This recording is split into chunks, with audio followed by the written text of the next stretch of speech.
Ya está, tío, cuando quiera. Bueno, pues Dios os bendiga muchísimo en esta buena noche de bendición y de gloria, donde el hermano Israel y una persona como yo vamos a compartir ya el último programa de escatología. Me parece que hoy es el 7º programa que tenemos en escatología y hoy vamos a dar un tema muy importante. El tema que vamos a dar es el milenio y el estado eterno. Vamos a hacer unas preguntas, hermanos. Yo que he puesto aquí unas preguntas para el hermano que las conteste, donde compartiremos los dos, hermano. Pero bueno, ya tenemos aquí las preguntas, hermano, y esperamos que seamos de bendición, que es lo más importante. Quiero que entendáis, hermano, acerca de la escatología. La escatología, hermano, tiene muchas posturas. Y hay, no sé si hay 10 o 20 escuelas diferentes. Es así, hermano Israel, hay muchas posturas o muchas escuelas acerca de la escatología. Y ya hemos dado, hermano, lo que nosotros, conforme a nuestras creencias y también en cuanto a nuestros estudios que hemos tenido, hemos dado lo mejor, hermano, que nosotros entendemos en cuanto a la escatología o eventos del porvenir. Y hoy vamos a dar, como les he dicho, hermano, el milenio y el estado eterno. Hermano Israel, puede saludar a la congregación y ya empezamos, hermano. Buenas noches, que el Señor los bendiga a todos. Es un placer, como no, estar una noche más y de alguna manera cerrando el ciclo escatológico.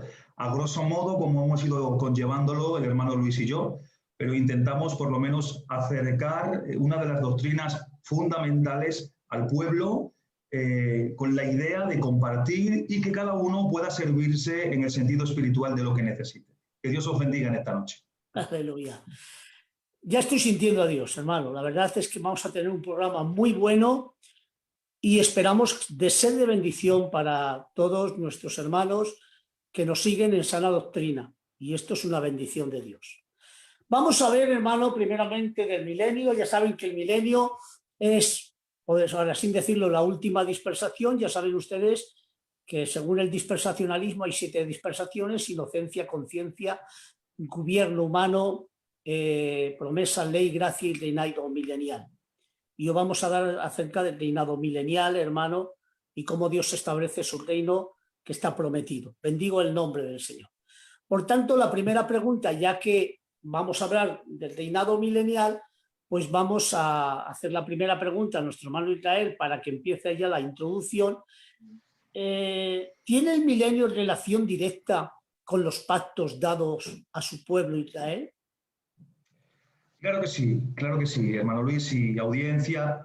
Primero vamos así, como lo ha lanzado la pregunta, vamos a situarnos en el ambiente, porque en esa conversación trinitaria que en un momento determinado de la historia hay una frase, hay un texto donde de alguna manera Dios Padre, el Salmo 2.8 le dice: pídeme y te daré por herencia a las naciones y como posesión tuya los confines de la tierra. Y vemos que esa oración al rey es contestada. Si abrimos un poco la Biblia y empezamos a hacer hincapié en esto, si leemos Apocalipsis capítulo 11, versículo 15, dice: y el sexto, fíjense dónde nos estamos situando.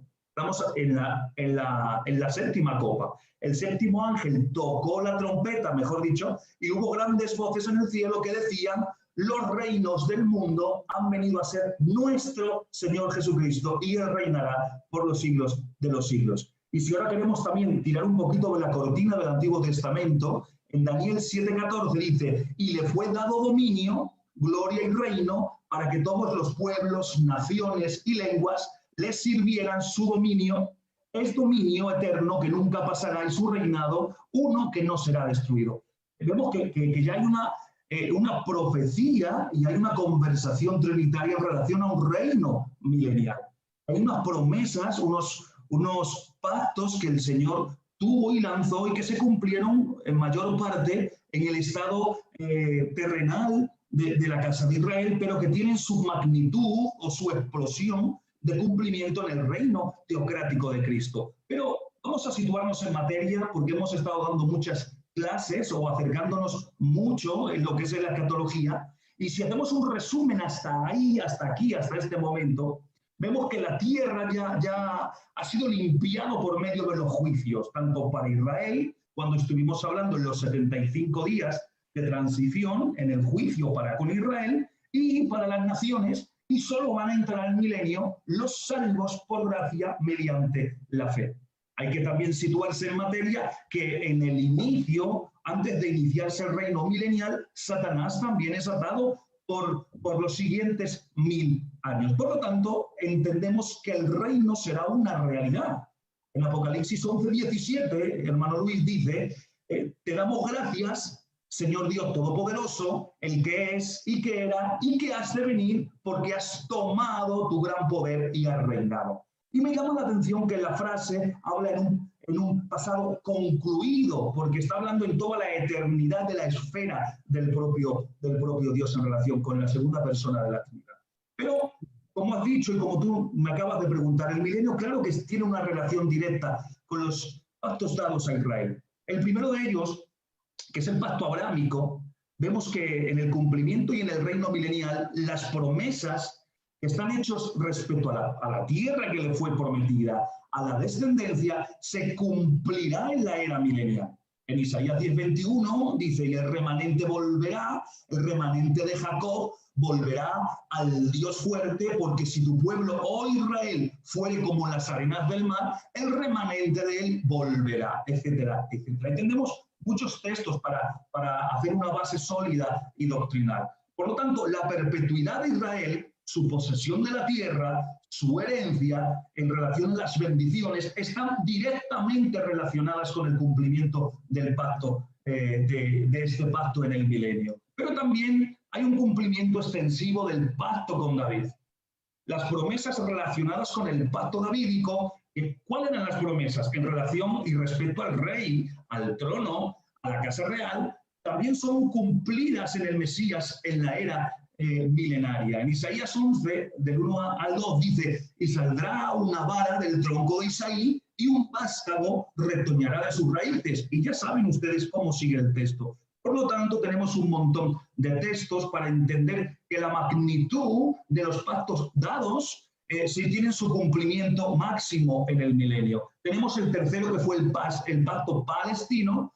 ¿Y qué incluía el pacto palestino? Era en relación a la tierra, la posesión de la tierra, y también le será cumplida a Israel en la era milenial. Y el último es el nuevo pacto. ¿Y cuál es el nuevo pacto? ¿Qué incluía el nuevo pacto? La promesa del nuevo pacto, según las cuales la nación tendría un nuevo corazón, el perdón de los pecados, la plenitud del Espíritu Santo de Joel 2:12, y se cumplirá también en la era milenial. Jeremías 31 y 34 dice, aquí que vienen días, dice Jehová, en los cuales haré un nuevo pacto con la casa de Israel y con la casa de Judá, no como el pacto que hice con sus padres el día que tomé su mano para sacarlos de la tierra de Egipto. Por ello, invalidaron mi pacto, aunque fui yo un marido para ellos, dice Jehová. Y sigue leyendo y sigue diciendo, daré mi ley en su mente y la escribiré en su corazón, y yo seré por Dios y ellos me serán por pueblo. O sea, que vemos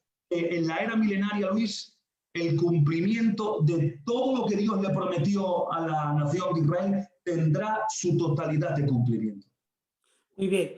Hago un inciso aquí, hermano, acerca del pacto, porque el nuevo pacto corresponde a Israel, pero también corresponde a la Iglesia, y es un término que me gustó a mí de Francisco La Cueva, que el reino de Dios o el último pacto es sí, pero todavía no. O sea, hemos entrado dentro de ese pacto que el Señor nos prometió cuando dice, este es el nuevo pacto en mi sangre, hácelo todo esto en memoria de mí. Ese pacto, hermano, también está congregada a la Iglesia. Israel está en disciplina, pero ese pacto viene también para Israel. ¿Ves que el reino de Dios está establecido espiritualmente? Sí, no humanamente, como muchos piensan acerca del reinado ya. No, eso no, hermano. Eso es. Acerca de los que dicen por ahí, pues que el reino ya se ha establecido y es humano. No, el reino que nosotros hemos entrado, la Iglesia, es un reino espiritual, eso sí, pero es un reinado que dice es sí, pero todavía no. Estamos, sí.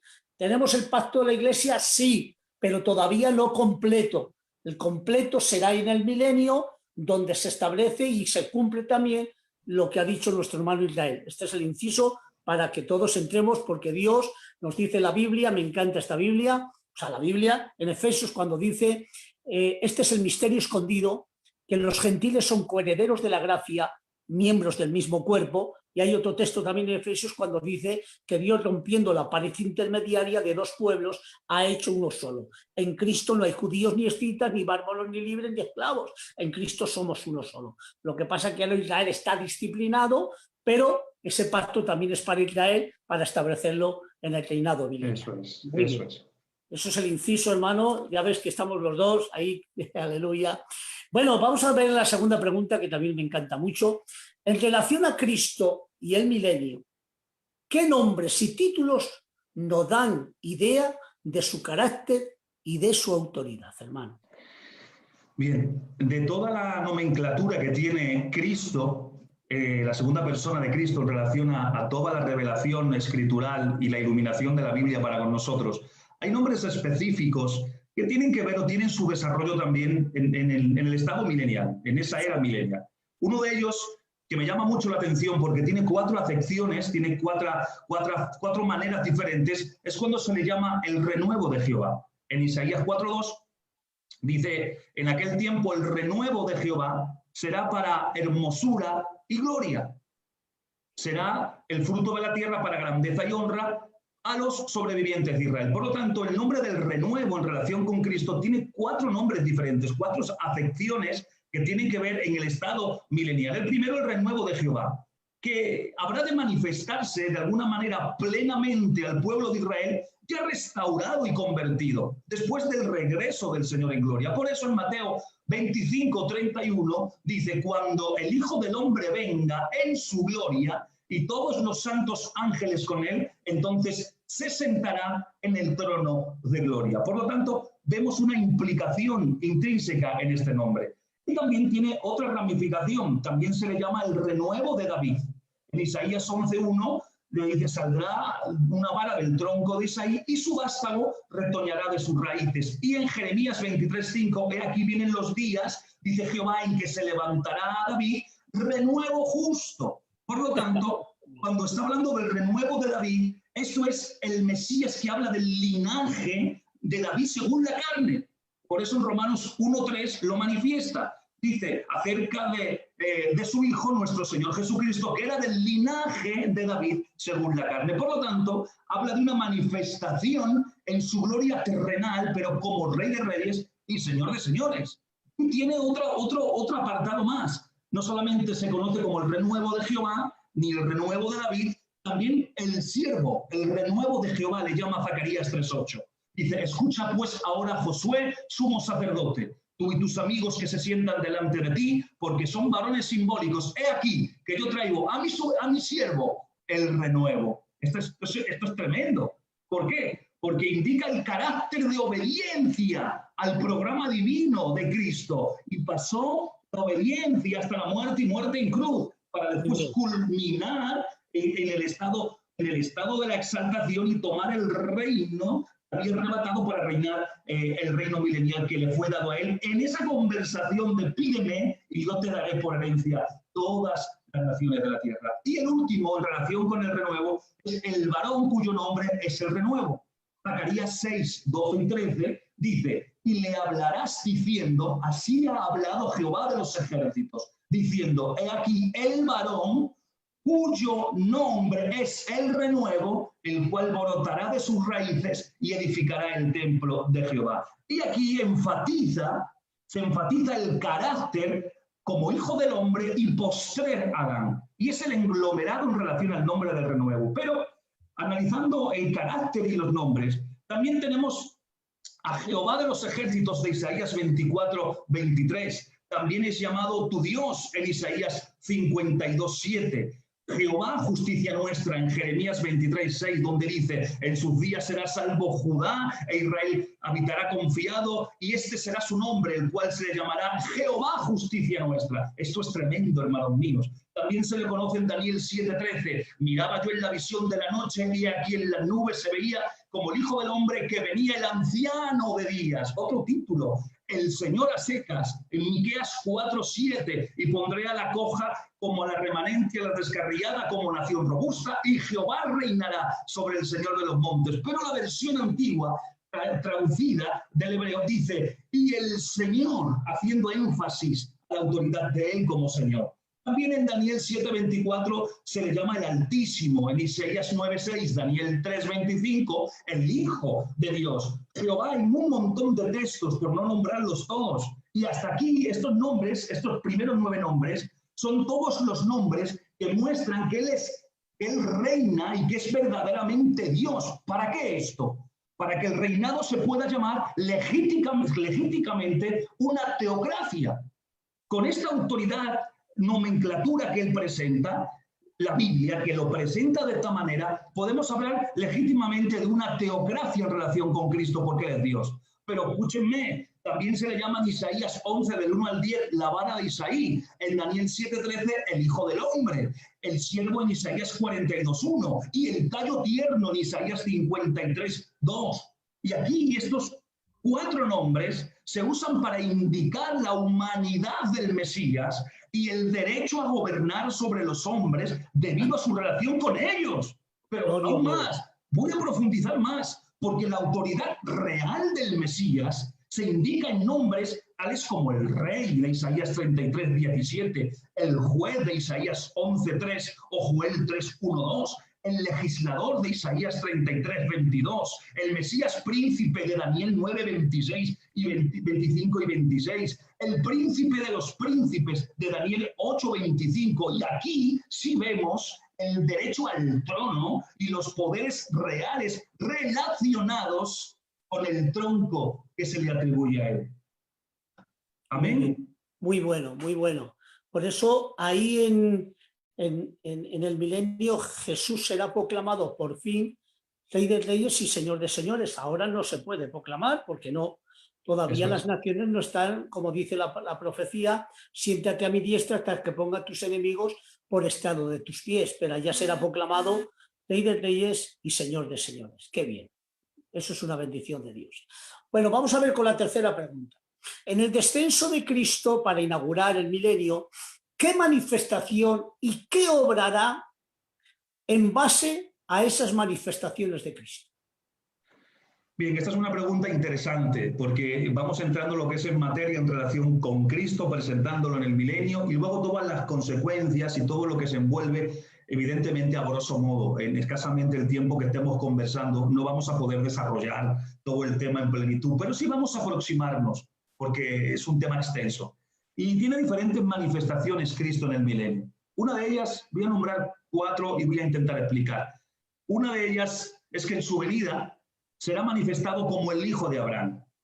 En Génesis 17:8, Mateo 1:1 y Gálatas 3:16, cuando ahora bien, a Abraham fueron hechas las promesas y a su simiente, no dice y a las simientes como si hablase de muchos, sino uno de ellos, que es a la simiente la cual es Cristo, dice Gálatas 3:16. Por lo tanto, en su venida será manifestado como Hijo de Abraham. Y en esa condición, amigos, escuchen con atención porque esto es hermoso, en esa condición tomará posesión de la tierra, se manifestará. La segunda es la manifestación que él tiene como el Hijo de David. Lucas 1:32 y Mateo 1:1 nos hablan de la estirpe de donde viene. Y bajo esta manifestación toma el trono como legítimo titular, asumiendo el poder y el reino. Como dice Luis, será el Rey de Reyes y Señor de Señores sobre toda la tierra. Pero la tercera manifestación tiene que ver como el Hijo del Hombre. Me llama la atención Hechos 1:11 cuando dicen, los cuales también le dijeron, varones galileos, ¿por qué estáis mirando al cielo? Este mismo Jesús que ha sido tomado de vosotros, así vendrá como le habéis visto. Y en Juan 5:27 dice, y también le dio autoridad, escuchen con atención, de hacer juicio. Y ahora analiza este texto, por cuanto es el Hijo del Hombre. Y aquí en el milenio se manifestará como el Hijo del Hombre. ¿Para qué? Para ejecutar juicio en la iniciación del reino durante toda la era. Atención.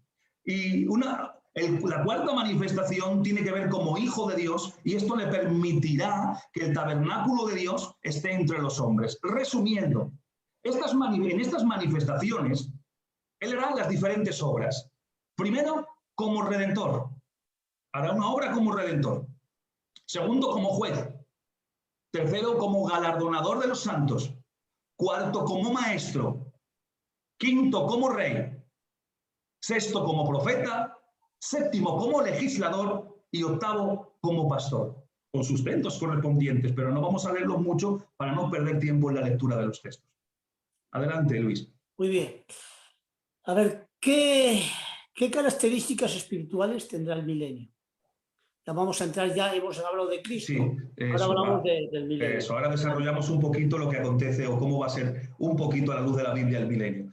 Primero, las características espirituales, alguna de ellas, la primera, será un reino de justicia, es un ambiente espiritual, un reino de justicia que nace del corazón. Porque solo los justos serán admitidos al reino. Mateo 25:37 dice, entonces los justos le responderán diciendo, Señor, ¿cuándo te vimos hambriento y te sustentamos? Es un texto que está hablando del juicio de las naciones en los 75 días de transición. Los justos entran y son admitidos al reino. Esto es Israel. Isaías 60:21 dice, y tu pueblo, todos ellos serán justos, para siempre heredarán la tierra. Es decir, entran justos de la casa de Israel que han pasado por el filtro o el juicio de Israel y también de las naciones, porque en Isaías 26:2 dice, abrid las puertas y entrará la gente justa, guardadora de verdades. Por lo tanto, en el filtro de los juicios entra solamente al milenio personas justas. Por lo tanto, el carácter espiritual, el primero, es que será un reino de justicia. Luego el rey será mediador de justicia. En Salmo 110:4 dice, juró Jehová y no se arrepentirá. Tú eres sacerdote para siempre según el orden de Melquisedec. Y en Hebreos 7:2 lo mismo. Así, a quien asimismo dio Abraham los diezmos de todo, cuyo nombre significa primeramente rey de justicia. Por lo tanto, él será el mediador de justicia.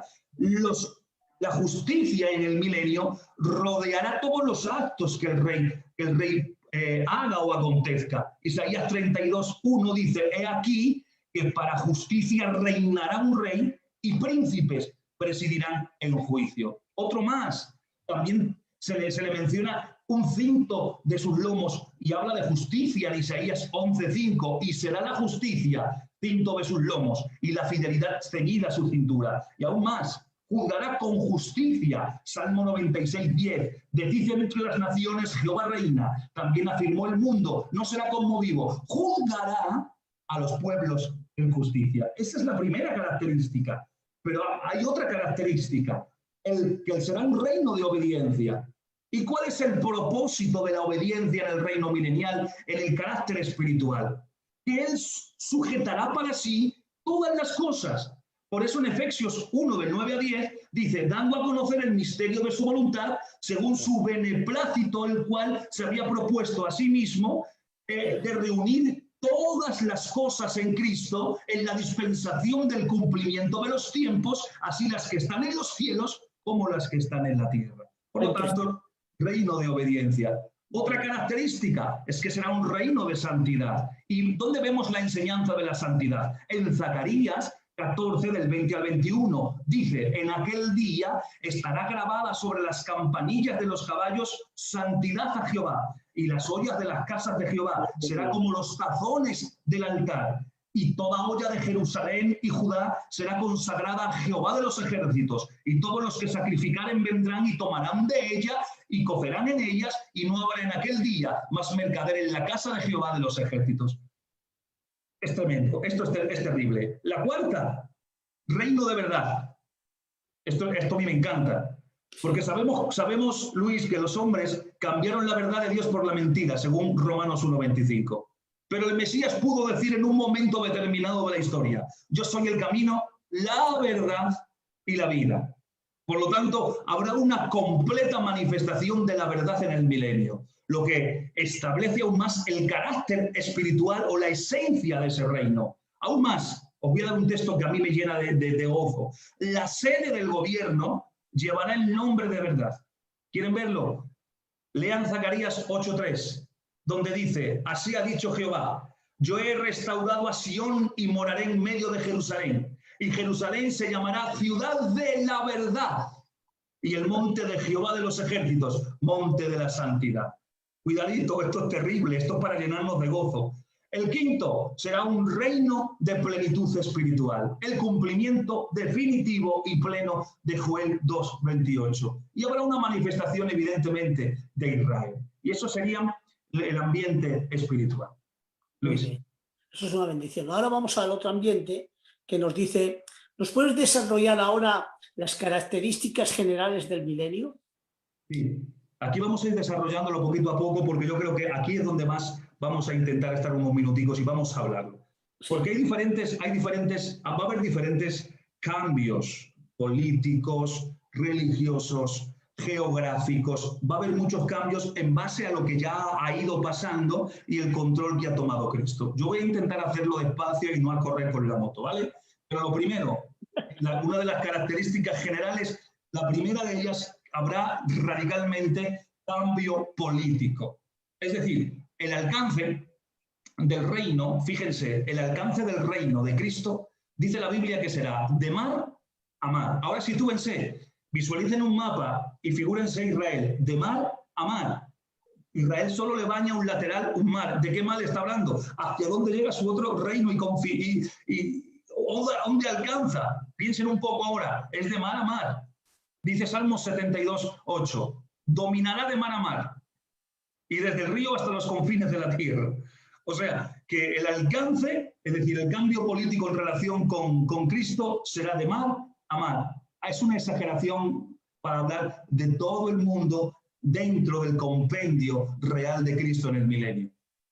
A los 12 apóstoles se les dará un privilegio especial en colaboración a la administración de Israel. Mateo 19:28 nos habla de eso y Apocalipsis 21:14 nos la deja caer.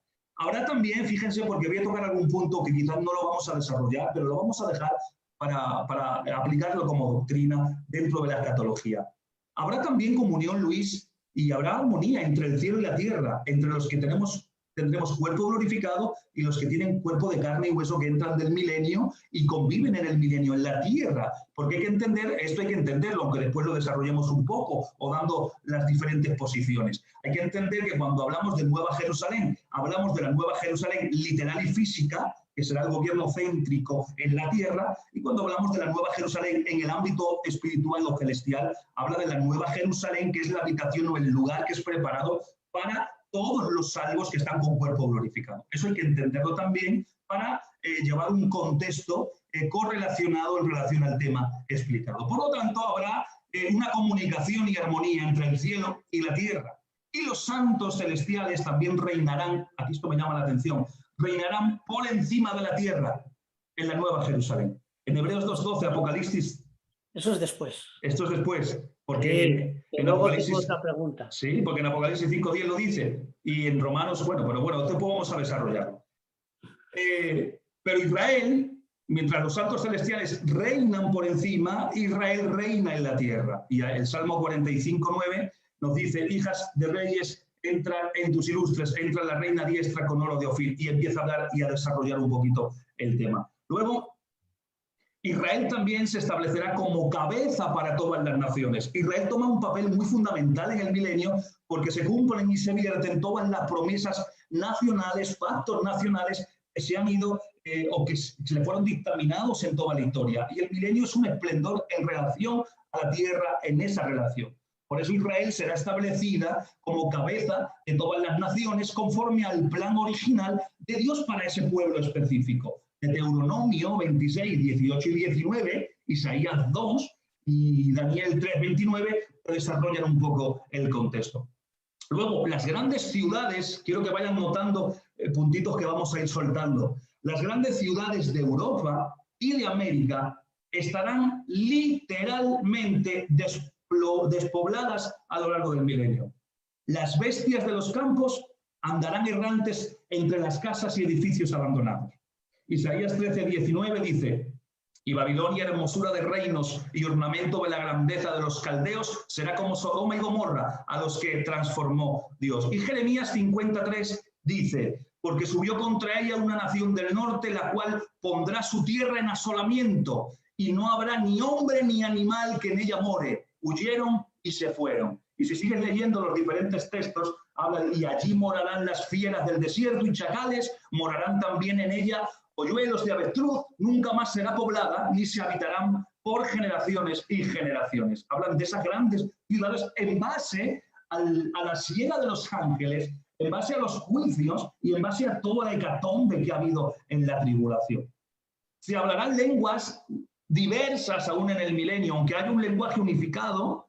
Yo quiero entender que puede ser quizás a lo mejor el hebreo en ese momento, se volverá a restitular y se pondrá como lenguaje o idioma oficial, pero la Biblia nos enseña que también habrá lenguas diversas aún todavía en el milenio. Pero fíjense que hay un texto que me llama la atención, que Egipto y Asiria serán las naciones líderes después de Israel. Esto es tremendo. Isaías 19, 24 y 25 dice, en aquel tiempo Israel será tercero con Egipto y con Asiria para bendición en medio de la tierra. Porque Jehová de los ejércitos los bendecirá diciendo, bendito el pueblo mío Egipto y el asirio, obra de mis manos, e Israel mi heredad. Fíjense, porque analizando este texto en relación con el milenio y viendo los acontecimientos hoy en día de egiptos, palestinos, asirios e Israel, montaros ahora el escenario para poder entenderlo. Segundo, habrá carreteras, Luis, se construirán carreteras intercontinentales que conducirán a Israel y serán usadas primeramente para los israelitas que estén inmigrando todavía a la tierra y luego para las naciones que acudirán a Jerusalén. Habrá una carretera concretamente desde África del Norte a Egipto y a Siria y otra desde China a través del desierto que ya ha florecido directamente a Israel. Isaías 11, 16 dice, y habrá camino para el remanente, su pueblo, el que quedó en Asiria, de la manera que lo hubo para Israel el día que subió de la tierra a Egipto. Isaías 19, 23, en aquel tiempo habrá una calzada de Egipto a Asiria, y asirios entrarán en Egipto, y egipcios en Asiria, y los egipcios servirán con los asirios a Jehová. Fíjense. En Isaías 35, 8 dice, y habrá allí calzada y camino, será llamado camino de santidad. No pasará inmundo por él, sino que él mismo estará con ellos. Y el que anduviere en este camino, por torpe que sea, no se extraviará.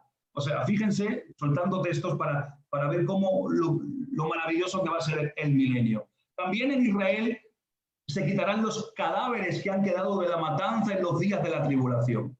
Los muertos serán consignados a un gran cementerio. ¿Cómo se llamará este cementerio? Amón Gog. Es un enorme valle en el lado del Mar Muerto. Ezequiel 39, 11 lo especifica. El entierro de los cadáveres y la quema de las armas, ¿sabes cuánto tiempo va a durar? 7 meses. 7 meses va a estar durando. Todavía hay más. Toda la tierra de Israel será reconstruida. Isaías 61, 4, Ezequiel 36, 10. O sea, tenemos textos como base. La heredad de Israel, Luis, se extenderá desde el río de Egipto hasta el Éufrates, en un área aproximadamente, calculándole un poco, de 770.000 kilómetros cuadrados.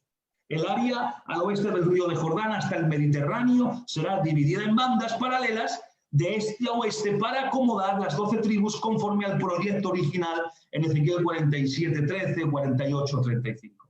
Segundo, habrá cambios religiosos. El orden judaico volverá a tierra. Se guardará el sábado en vez del primer día de la semana, caracterizo de la época cristiana, el domingo. No, otra vez se guardará el sábado. Isaías 66, 23, y de mes en mes, y de día de reposo en día de reposo, vendrán todos a adorarte de mí, dijo Jehová. Por lo tanto, te volverá a restablecer. Se cumplirá la ley de Jehová con sus estatutos y su juicio. Otra vez de nuevo. El milenio será un largo día. ¿Por qué? Porque la luz de la gloria del Señor brillará de tal manera que en la noche, atención, no va a ser de todo oscura. Por lo tanto, siempre habrá luz. Esto es terrible. Estamos hablando de la tierra, no del estado eterno. Estamos hablando del milenio. Y aparentemente, fíjense, la luz de la luna brillará igual que el sol, dice la Biblia. Zacarías 14, 6 dice, y acontecerá que ese día no habrá luz clara ni oscura.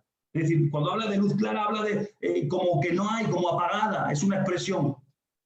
Dice, y crearán Jehová sobre toda la morada de los montes y sobre los lugares de sus convocaciones nube de oscuridad de día y de noche resplandor de fuego, que echen llamas por sobre toda la gloria de un dosiel. Pero me llama la atención que Israel en este momento alabará al Señor y se emplearán instrumentos musicales en la adoración en la tierra, según Salmo 68, 25. También se restablecen de nuevo, Luis, los sacrificios levíticos, pero ya serán conmemorativos. La conmemoración será el recordatorio de la obra de Cristo ya terminada. Habrá un perpetuo sacrificio matutino, es decir, por las mañanas, como en los tiempos antiguos, pero no va a haber ninguno vespertino, es decir, no habrá ninguno por la noche, porque no habrá noche. Serán todos por la mañana. Esto es terrible. Ezequiel 46:13 dice: y ofrecerás en sacrificio a Jehová cada día en holocausto un cordero de un año sin defecto, cada mañana lo sacrificarás. Y en Zacarías 14:6 dice: y acontecerá que en ese día no habrá luz clara ni habrá oscuridad. Por lo tanto, Israel invocará al mundo a alabar al Señor. Se establecerá una adoración universal en el milenio al Señor Jesucristo. No solamente eso, habrá alabanza constante en el templo día y noche, adorando juntos tanto los judíos como los gentiles. Todas las naciones vendrán anualmente a Jerusalén para adorar al Señor. En toda nación se ofrecerá incienso al nombre del Señor como memorial. Esto es terrible. Estamos hablando de todas las naciones del mundo. Vengan conmigo, Malaquías 1:11, recuerden, porque desde donde el sol nace hasta donde se pone, es grande mi nombre entre las naciones, y todo lugar se ofrecerá en mi nombre incienso y ofrenda limpia, porque grande es mi nombre entre las naciones, dice Jehová de los ejércitos. Aún más, en Egipto, fíjense, una cultura politeísta, pirámides, 50.000 dioses, una cultura post-morte para los egipcios. Y aún en Egipto se construirá un altar y una columna al Señor. ¿Quieren verlo? Isaías 19:19, léanlo. En aquel tiempo habrá un altar para Jehová en medio de la tierra de Egipto y un monumento a Jehová junto a su frontera. Por lo tanto, será un cambio radical en la adoración en relación en el milenio. Jerusalén será el centro de la instrucción de la palabra de Dios. Todas las naciones acudirán allí para aprender. Isaías 2, del 2 al 3 dice: acontecerá que en lo postrero de los tiempos, que será confirmado el monte de la casa de Jehová como cabeza de todos los montes, y será exaltada sobre todo collado, y correrán a él todas las naciones. Y vendrán muchos pueblos y dirán: venid y subamos al monte de Jehová, a la casa de Dios de Jacob, y nos enseñarán sus caminos, y caminaremos por sus sendas, porque de Sión saldrá la ley, y de Jerusalén la palabra de Jehová. Todas las naciones acudirán a Jerusalén para estudiar y para conocer más a Jehová a través de la revelación de su palabra. Los sacerdotes enseñarán el conocimiento del Señor e Israel enseñará también a las naciones. Como consecuencia, la tierra estará llena del conocimiento de Jehová. Pero es como dice la Biblia: como el agua cubre la mar, así será lleno todo del conocimiento. Lo iba a leer ahora mismo, ya lo has dicho perfecto. Lo acabas de clavar. Qué bien, qué alegría. El tercer punto que quería, para desarrollarlo, son los cambios morales que habrá también dentro del reino milenial. Fíjense, y vamos a analizar esto. Como consecuencia de aprender los caminos del Señor, lo que estamos hablando, y de andar en ellos, habrá vastos cambios morales en la tierra.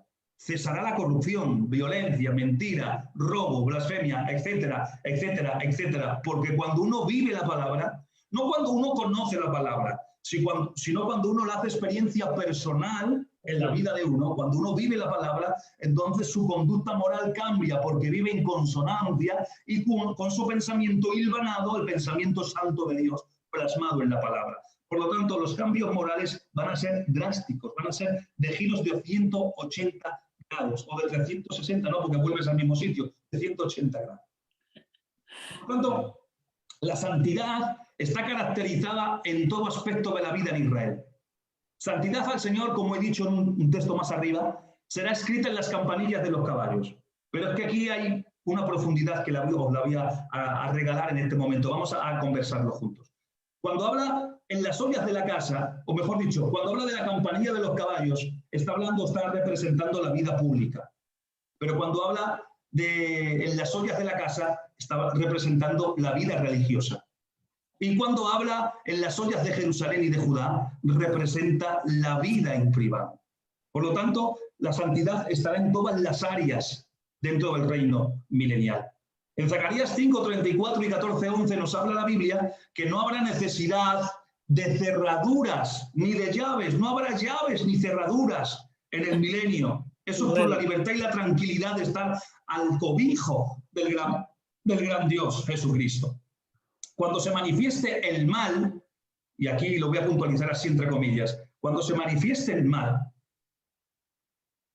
durante el reinado de Cristo, será juzgado al instante.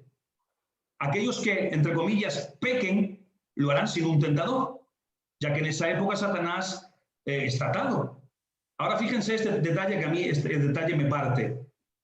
Habrá un rollo volante de juicio, que es simbólico, pero habla de un rollo volante de juicio.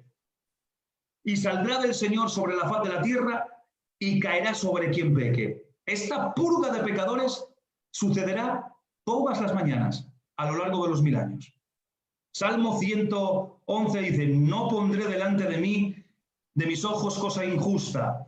Aborrezco las obras de los que se desvían, ninguno de ellos se acercará a mí. Pero en Zacarías 5:4 dice, y yo, Sofonías 3:5 dice, y Jehová en medio de ella es justo, no habrá iniquidad. De mañana sacaré a luz su juicio, nunca faltará. Pero el perverso no conoce la vergüenza. O sea, todas las mañanas lanza un juicio. Por si hay en el corazón alguna albergación de sentido de pecado, que sea erradicado y juzgado en el momento y en el acto. Luego, hay una maldición que será levantada de la tierra. Ustedes saben, cuando en Génesis 3:15 hubo una maldición por el pecado en toda la tierra, será levantada la maldición en ciertas áreas. Dime, compañero. Dime, no, Luis. Tira, que sigue. Por lo tanto, la creación misma será librada de su servidumbre y de su maldición, pero aquí hay que analizar ciertos conceptos. Romanos 8:19 dice, porque el anhelo ardiente de la creación es el aguardar la manifestación de los hijos de Dios. Isaías 35:1 y 2 dice, se alegrará el desierto y la soledad, y el yermo se gozará y florecerá como la rosa. Hablando de esto, Salmo 65:15 dice, se viste de manada en los llanos y los valles se cubren de grano, dan voces de júbilo y aún cantan. O sea, y ahí podíamos ir mirando o charlando de algunos textos. También nos enseña que todos los ciegos, sordos, mudos, cojos, etcétera, etcétera, serán sanados. No habrá más enfermedad, por consiguiente, no hará falta de personal médico ni de hospitales. Todo eso se invertirá en otro momento, en otro tiempo, en otro ambiente.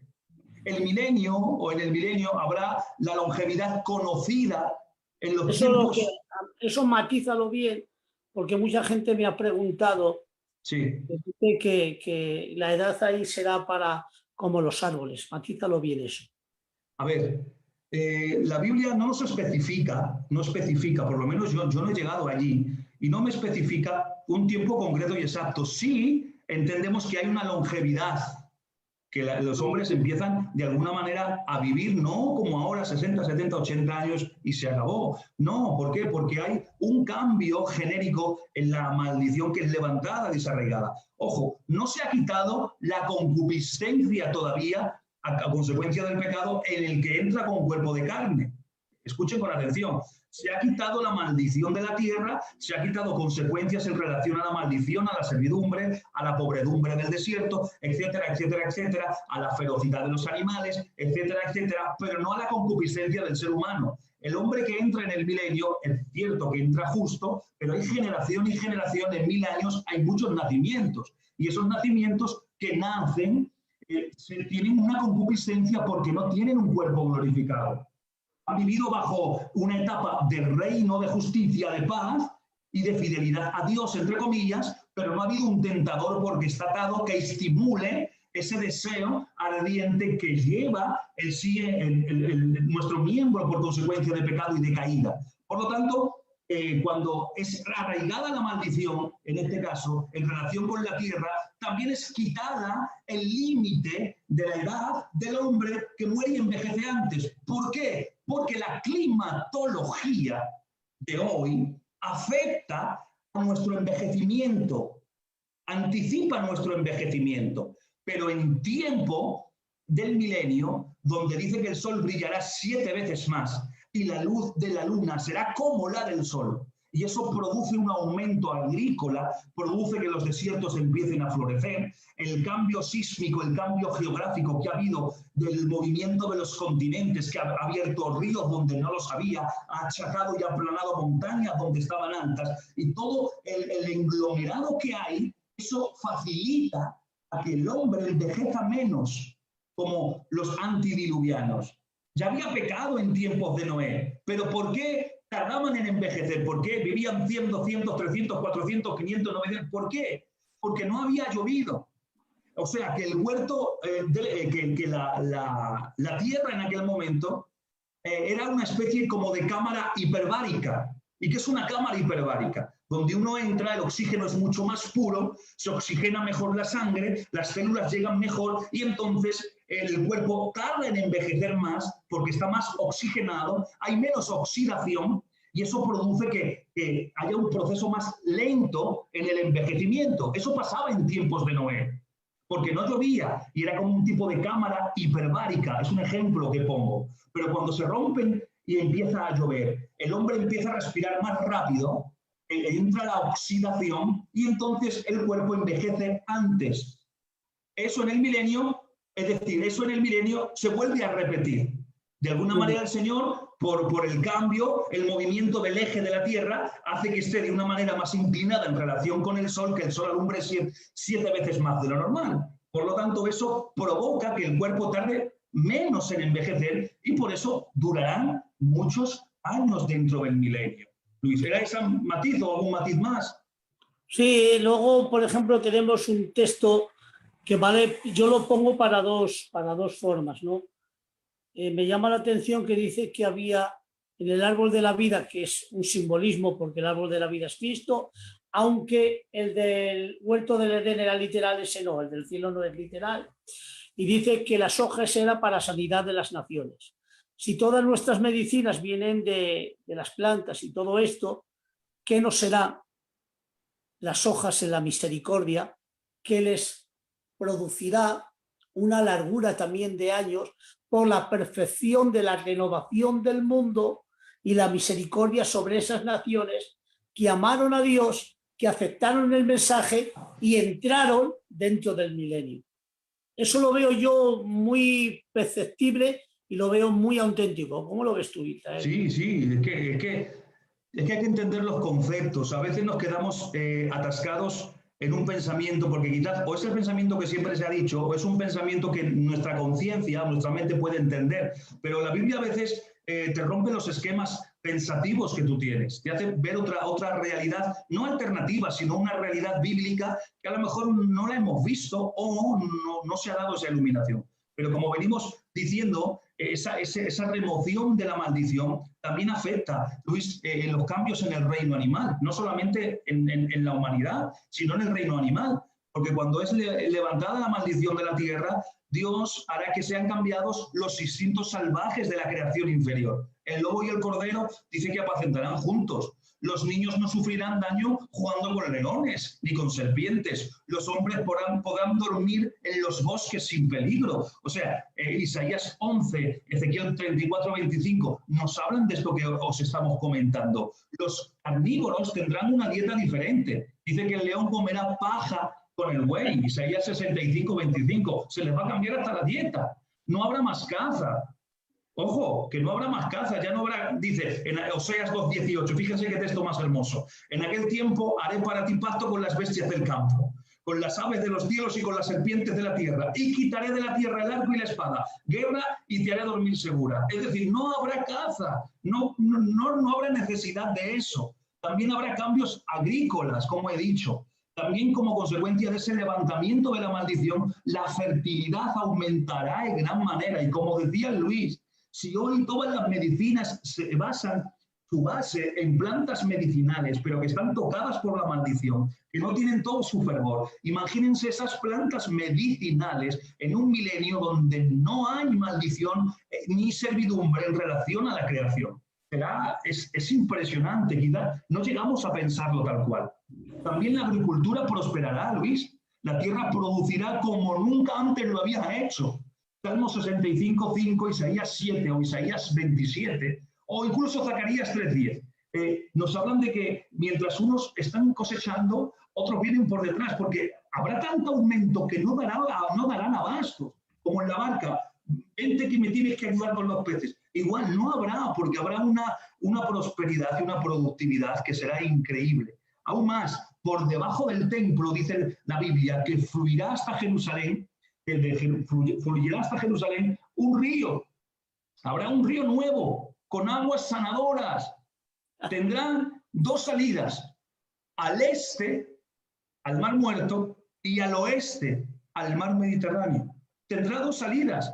Fluirá por el Valle Nuevo que el Señor habrá abierto al venir al Monte de los Olivos, ese valle que se montan dos, por ahí fluirá y pasará.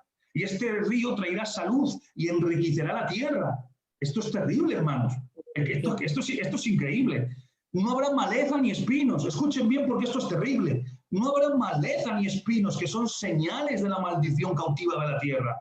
Pero solo o excepto solamente quedarán en la tierra de Edom. Y esta circunstancia contribuirá a la fertilidad. Mira, en Isaías 34:13 dice, y en sus alcáceres crecerán espinos y ortigas en relación con Edom, y cardos en sus fortalezas, y serán morada de chacales y patio para los pollos de las avestruces. ¿Por qué? Porque hay una maldición contra ellos por andar fuera del margen con Dios. El desierto florecerá como una rosa, dice Isaías 35, del 1 al 2 y al 7. Aún más, las cosechas serán tan abundantes que no habrá tiempo para recoger todo, Luis, antes de que sea la ocasión de volver a sembrar. Mira lo que dice Amos 4:14. El que ara alcanzará el segador y el pisador de las uvas al que lleve la simiente. Increíble, para hablar de la rapidez como florece. Hoy día, una vaca joven, hoy día es incapaz de producir una leche en abundancia. ¿Sabes qué va a pasar en el milenio? Las vacas, fíjense algo tan sencillo, darán tanta leche como para permitir hacer mantequilla en exceso todas las mañanas. Fíjense si habrá productividad y capacidad incluso hasta en los animales. Isaías 7, 21, 22 dice, acontecerá que en aquel tiempo que criará un hombre una vaca y 2 ovejas. Esto ya era mucho para aquel entonces. Aún más, las enormes manadas de Israel llenarán la tierra y ocuparán las calles. Noten esto, las calles de la ciudad. Aún más, habrá frutales a las riberas del río Nuevo, entre el templo de la ciudad, y darán su fruto cada mes, no cada año, sino cada mes. Cada mes darán su fruto, que no es cada año, sino cada mes. ¿Por qué? Porque se ha cambiado el ciclo total, tanto en la maldición como la iluminación en el escenario del milenio. Aún más, el Mar Muerto será sanado. Esto ya es increíble. Esto es increíble. Y sus aguas se llenarán de una abundancia de peces. Un mar muerto lleno de peces. Los pescadores ocuparán las orillas. Ezequiel 47:9. Y toda alma viviente que nadare por donde quiera que entrare estos 2 ríos vivirá. Y habrá muchísimos peces por haber entrado allá estas aguas. Y recibirán sanidad. Y vivirá todo el que entrare en ese río. Y el versículo 10 dice, y junto a él estarán los pescadores, y desde Engadi hasta Englaín será su tenderero de redes, por sus especies serán los peces, tan numerosos como los peces del mar grande. Ay, Dios mío, esto es increíble. Aún más, se emplearán extractos de plantas medicinales del Mar Muerto, tal vez para atender alguna herida. Este texto es increíble. Y junto al río, fíjense, porque cuando lo descubrí, este texto a mí me llenó de gozo. Y junto al río, en la ribera, a uno y a otro lado, crecerán toda clase de árboles frutales, como dice Luis, y sus hojas nunca se caerán, ni faltará su fruto. A su tiempo madurarán, porque sus aguas salen del santuario, y su fruto será para comer, y su hoja para medicina. Esto es increíble.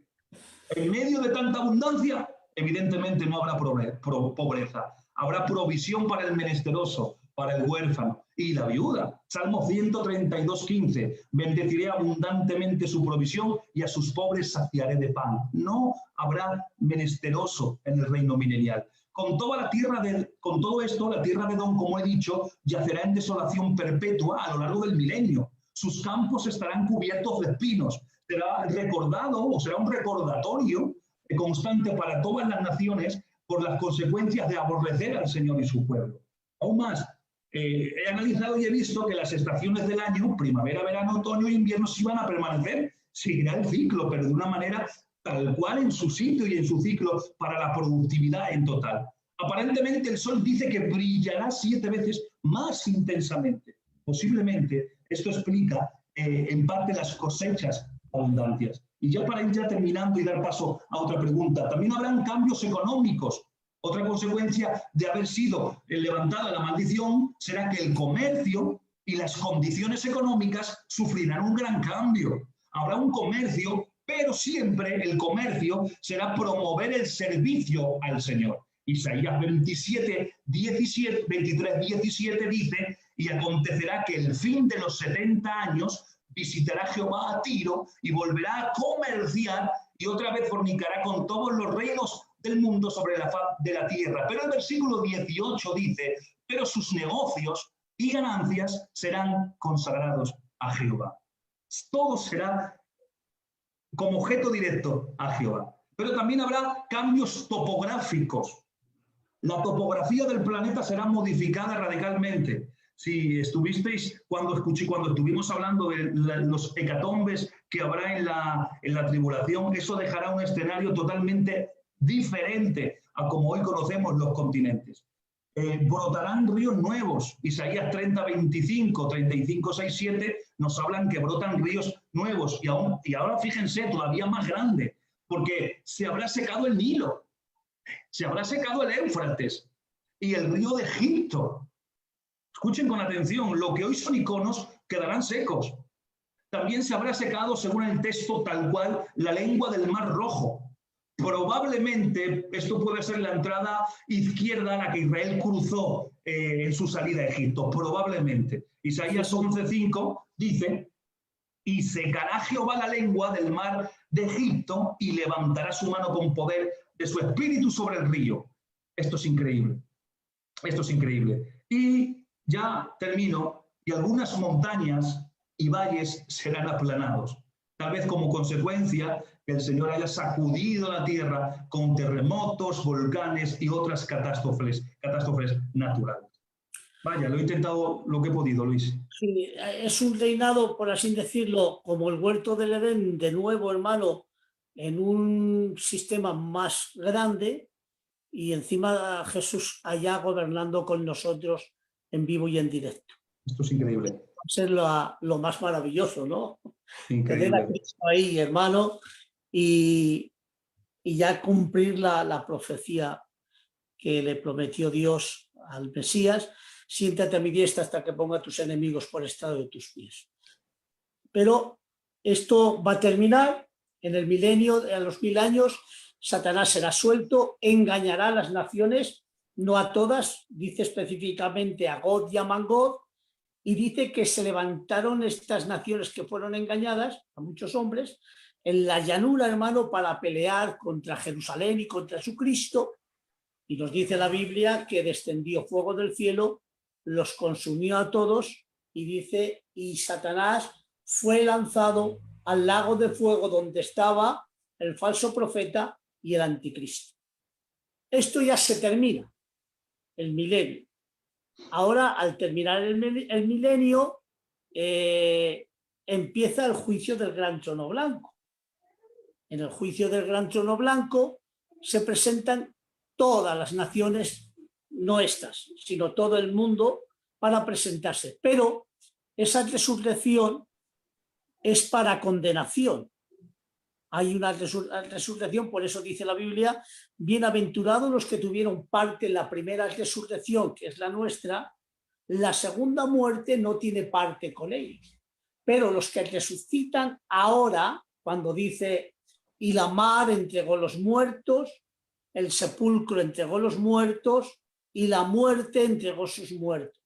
Aquí lo quiero especificar bien, y es que la mar entregó los cuerpos, el sepulcro entregó los cuerpos, y el Hades o la muerte entregó sus espíritus, los que estaban, hermano, en el Hades, sepultados. ¿Han oído bien? Esos entregará, que le llaman la muerte, aleluya, entregará sus espíritus, y entonces ahí será una resurrección, que se presenten todos en el juicio del gran trono blanco. Nos dice la Biblia también que el lugar y el estado, porque la muerte no es un espíritu, cuando dice y la muerte y el Hades fueron lanzados al lago de fuego, quiere decir que el estado, aleluya, gloria al Señor, y el lugar fueron desaparecidos, por así decirlo, quitados. Ese lugar, hermano, se presenta delante del juicio del gran trono blanco, y dice que los libros fueron abiertos, dice, y el que no se halló escrito en el libro de la vida fueron lanzados al lago de fuego, que es la muerte segunda. Todo esto ya se acontece, y entonces ya entramos en el estado eterno. A mí me enseñó un gran siervo de Dios, un ápice, un detalle que me encantó, hermano, y hoy lo digo, y es que las naciones que no sean engañadas por Satanás, las naciones que no sean engañadas por Satanás, que amen al conocimiento que han recibido de Dios, entonces esos cuerpos, ¿cómo van a ser transformados? Pues tenemos que aplicar también el texto cuando dice que las hojas fueron para sanidad de las naciones. Estas naciones que no hicieron caso a Satanás, a través de estas hojas, que también es preservación, pero también puede ser transformación. Serán transformados sus cuerpos. Esto es, por eso he dicho que la escatología tiene muchos puntos de vista. A mí me encantó este punto de vista, que esas hojas, que es un símbolo, pero es la misericordia de Dios, fueron para transformar sus cuerpos y que entrarían en el estado eterno. Ahora sí le vamos a hacer una pregunta de algo que estaba diciendo antes, pero que la quiero enumerar, las diferentes posturas que hay acerca de la Nueva Jerusalén.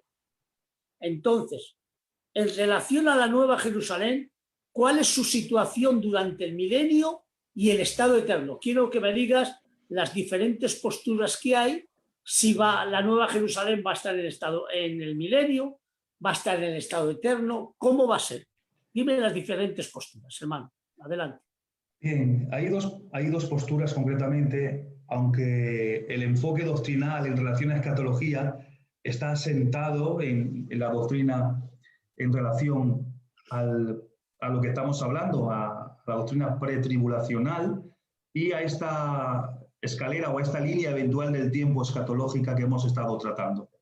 Cuando hablamos de la Nueva Jerusalén y hacemos hincapié, hacemos distinción en la Nueva Jerusalén terrenal, que será el centro de gobierno teocrático en la tierra milenaria, y luego tenemos la Jerusalén celestial, que una de las posturas, una de los que se acercan en base no solamente al idioma original, sino a la creencia por los textos.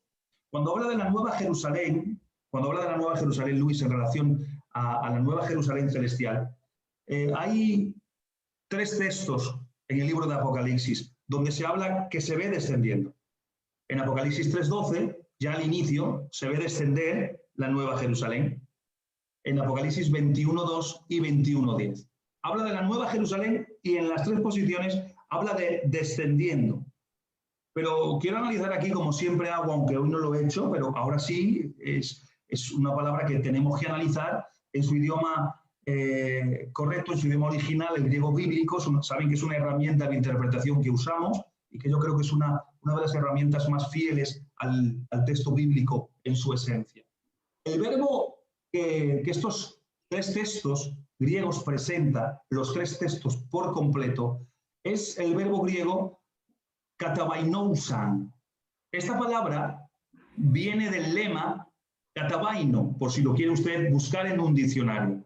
Katabainousan es como está declinado, o está en su caso, esta palabra, pero katabaino es como tú lo encuentras en un diccionario de griego o en un léxico o en un transliteral. Y lo que me llama la atención es que en las tres posiciones, en los tres textos, está en participio de presente. ¿Qué significa que esté en participio de presente? Que eso nos hace entender como que la acción estuviese ocurriendo pero nunca terminase, como que estuviese descendiendo pero no llegase a tocar ni a descender ni a posarse. Esa es la idea del texto griego en su participio de presente. Por lo tanto, una de las posturas es que durante el milenio la nueva Jerusalén celestial desciende, como se ve en Apocalipsis, desciende y queda suspendida en el aire sin llegar a hacer la toma de la posesión, primero por el ambiente espiritual que no es compatible con el terrenal, es un sentido espiritual donde los que estamos con cuerpos glorificados, que sí habrá una convivencia, sí habrá una relación, pero viviremos en estados diferentes en ese momento por la condición del cuerpo glorificado. Segundo, por la magnitud de la ciudad. Si analizamos las medidas de la ciudad, si tuviese que posarse en la era milenial, ocuparía mitad del mundo. O sea, sería más una catástrofe que una bendición. Por lo tanto, una de las posturas es que queda suspendida. Luego, cuando está la rebelión de Gog y Magog y son aniquilados y viene el juicio del trono blanco, asciende de alguna manera, y cuando ya está el cielo nuevo y la tierra nueva, desciende con cimientos, y ahí la Biblia nos enseña que desciende, pero ya no es un participio de presente, sino que hace el recorrido completo para terminar de posarse en el cielo nuevo, y en la tierra nueva hace su postura. Y esa es una de las posturas más fiables en cómo los hombres que estudian escatología se inclinan, entre ellos, pues mi persona, sinceramente. Muy bien. Entonces hemos visto dos posturas, que se queda suspendida en el milenio y luego ya queda hecha ya en el estado eterno. Eso es. Pero hablando del estado eterno, hay bastantes por ahí, hermano, pues que dicen dónde vamos a vivir.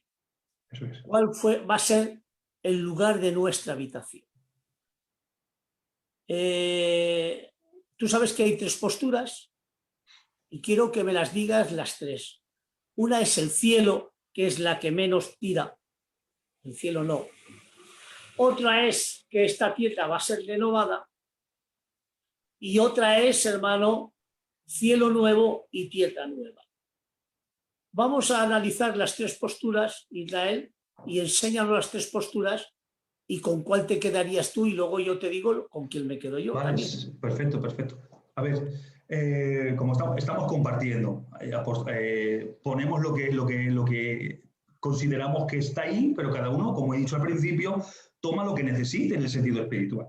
Bien, antes de analizar el texto y las dos palabras, primero hay algo que el Señor nos dice. Dice, tú lo sabes, Luis, cuando dice que Él viene y que los muertos en Cristo resucitarán primero y nosotros, los que estemos vivos, seremos transformados, 1 Tesalonicenses 4:16, y iremos al encuentro del Señor. ¿Y qué dice? Para estar siempre, ¿con quién? Con el Señor. No en el cielo, sino con el Señor. Con el Señor. O sea, primero es un punto de matiz. No para estar siempre en el cielo, sino para estar siempre donde esté el Señor, con el Señor. En la postura y en la situación donde Él esté, nosotros vamos a estar siempre con Él, sea en el cielo, en la tierra, en la galaxia de Júpiter o donde sea, pero estar siempre con el Señor. Jesús es mi cielo. Si claro, es que Jesús es mi cielo. Es que es así. Ahora bien, ¿dónde está la complicación? Si es que puede haberla, podemos considerar complicación. Pues en la palabra nuevo, en relación a cielo nuevo y tierra nueva, que está en Apocalipsis 21, capítulo 1. Pero os voy a dar su análisis gramatical y con su léxico en este momento. Vamos a analizar la palabra que aparece nuevo en Apocalipsis 21, 1. La palabra que aparece nuevo viene del griego kainon, así está escrita en el manuscrito, pero viene del lema kainos, si lo quiere usted buscar en un diccionario. ¿Y saben cuál es su sentido léxico? Porque una cosa es un sentido aplicado por su etimología o morfología de la palabra, y otra cosa es el sentido léxico en relación al texto y lo que se está diciendo. ¿Saben cuál es aquí el sentido de kainos? Recién hecho, sin estrenar. Esa es la palabra de kainos. Ahora bien, fíjense porque la tengo analizada de alguna manera. Esta palabra, si tú quieres buscar esta palabra, la vas a encontrar en el Nuevo Testamento aproximadamente, 45 veces. La vas a encontrar 45 veces. No hay más en esta palabra, que se traduce por nuevo, en esta palabra de kainos.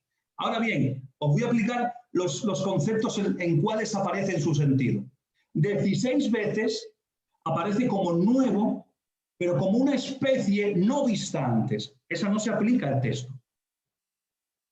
12 veces aparece como recién hecho o sin estrenar. Y esta es la que se aplica en el sentido a kainos en Apocalipsis 21, versículo 1. Luego, 8 veces aparece como nuevo, pero diferente, otro género diferente, tampoco se aplica.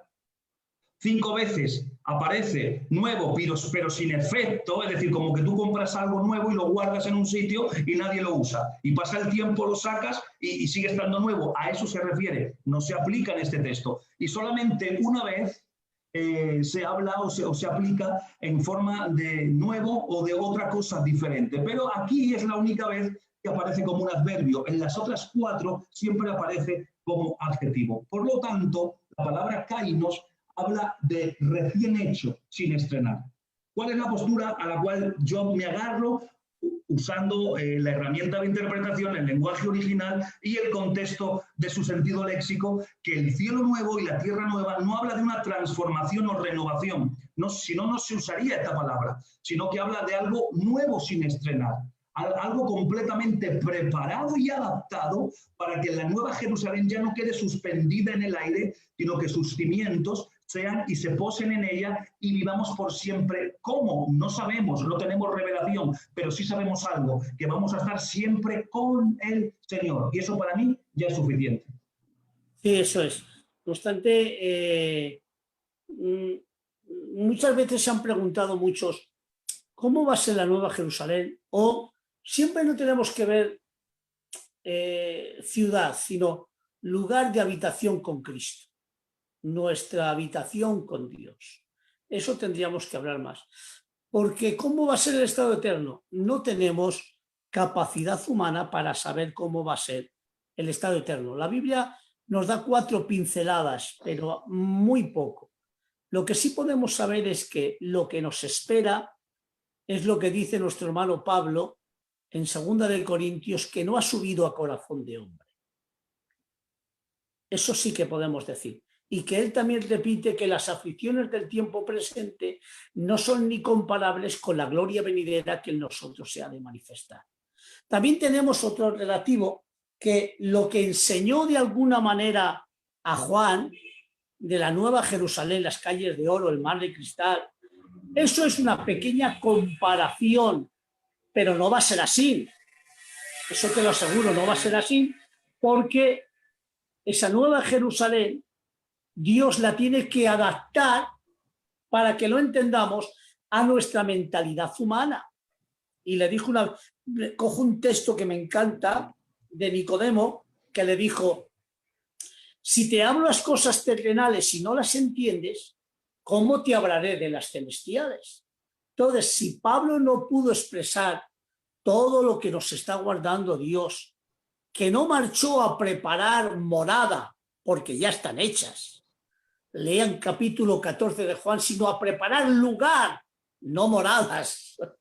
¿Me entienden cómo le digo? Las moradas ya están hechas. Incluso nuestro hermano Abraham decía, te usó vivir en ciudades o en casas, sino vivir en tiendas, porque quería que la ciudad, cuyo arquitecto y constructor es el propio Dios, que es el lugar de la habitación, que dice la Biblia que cuando descendió la Nueva Jerusalén, me encanta un texto que dice, he aquí el tabernáculo de Dios con los hombres.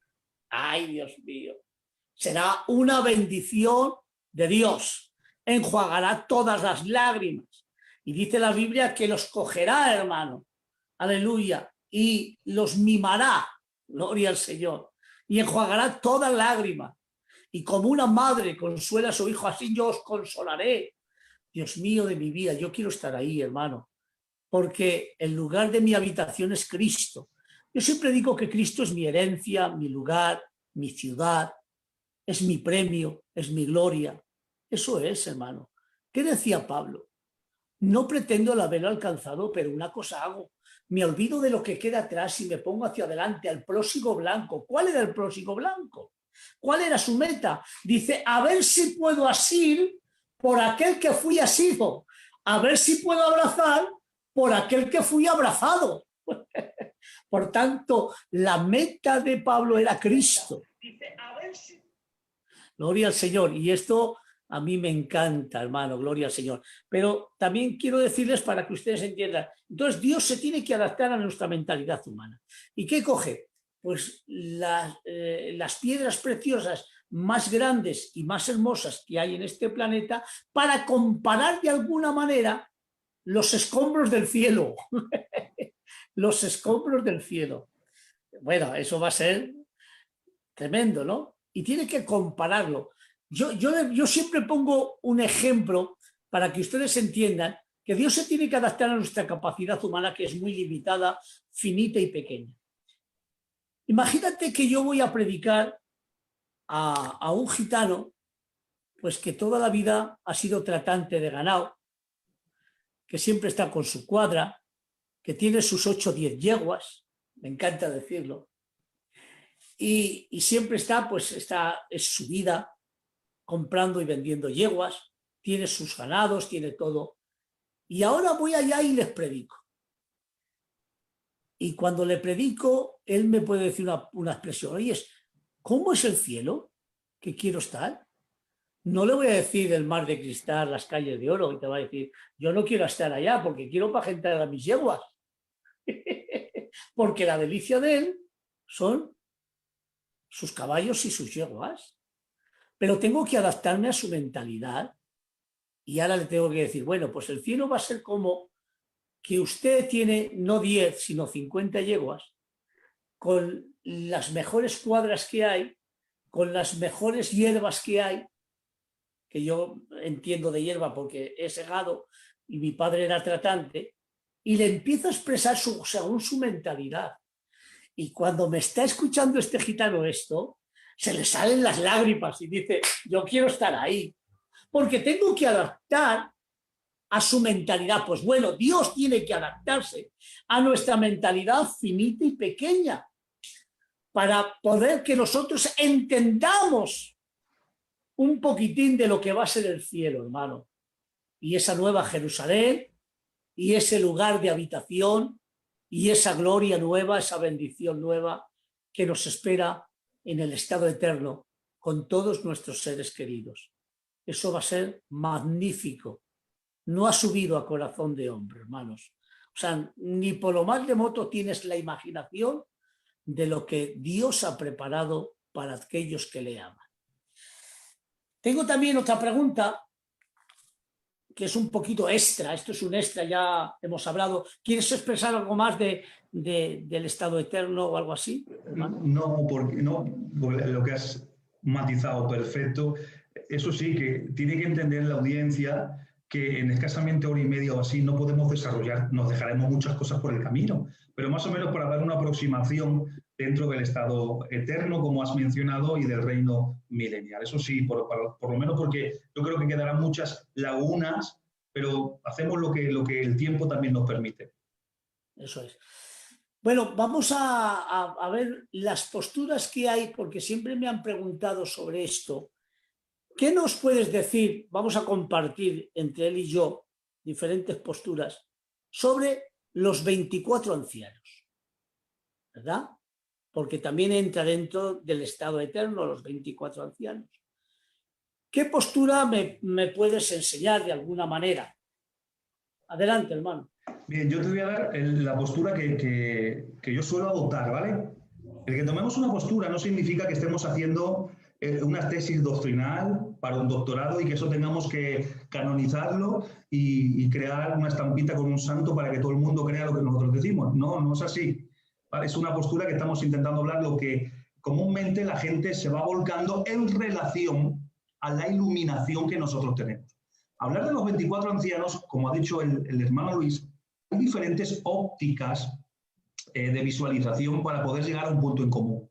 Como son doctrinas de alguna manera periféricas que no atañen a salvación, pues a veces podemos tener alguna discrepancia, no para discutir, porque la palabra no es para discutir, pero sí que, bueno, yo lo veo de esta manera y tú lo ves de esta, pero siempre vamos a converger en un punto en común, que vamos a estar con Dios. Eso es lo principal. Yo adopto en los que creen que los 24 ancianos representan la iglesia redimida, la iglesia entronizada y la iglesia recompensada. Por los siguientes puntos a favor de esta postura o de esta posición bíblica. Primero, hay 24, ahí es donde difieren muchos, y dicen, es que 24, claro, son 12 que representan a los apóstoles, 12 que representan a las 12 tribus, el conjunto son 24, por lo tanto se incluyen la iglesia a Israel. Bueno, sí y no. ¿En qué sentido? En que cuando habla de 24, la Biblia nos habla de que había diferentes órdenes de cantores, 24 en total. Luego había el orden de los sacerdotes, había 24 clases de órdenes sacerdotales, y ya en el Nuevo Testamento, aplicándolo a la iglesia dice que el Señor nos ha hecho un reino y sacerdotes. Porque cuando la palabra y el texto dice reyes y sacerdotes, la palabra reyes no es correcta en el griego bíblico. Está traducida como sustantivo, pero no es un sustantivo en relación a nosotros, sino que no habla de reyes, sino del reino. Pero sí habla de sacerdotes. Y nos asocia a nosotros el grupo sacerdotal, a la iglesia. Por lo tanto, cuando hablamos de la experiencia del cielo y la revelación que aparece en los 24 ancianos, hablamos en la expectativa de que ha sido arrebatada la iglesia, representan la iglesia,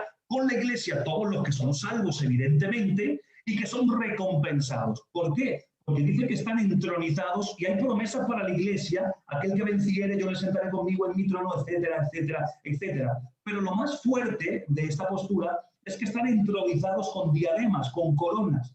Y la palabra que se traduce del griego bíblico es estéfanos, y es la diadema del vencedor, del que corría la relación y la referencia eran los juegos ítnicos de Corintio y de Grecia, que corrían la carrera y cuando se subían al podio, que no era un juicio para condenar, sino que era un bimá, un juicio para recompensar la actitud y el valor y el esfuerzo, les ponía la corona de laurel. Y estos 24 ancianos, sus coronas no son coronas ostentosas de oro con piedras enlazadas, como quizás se ve en la traducción de diademas del jinete del caballo del Apocalipsis capítulo 6, versículo 1. No, sino que son diademas de estéfanos. Por lo tanto, yo soy de los que opinan que representan todos los salvados que han sido arrebatados, que han sido recompensados y usan el beneficio de sus coronas y de sus recompensas a la gloria y a los pies de Cristo que está entronizado. Porque ellos se quitan la corona y los postran a sus pies, porque toda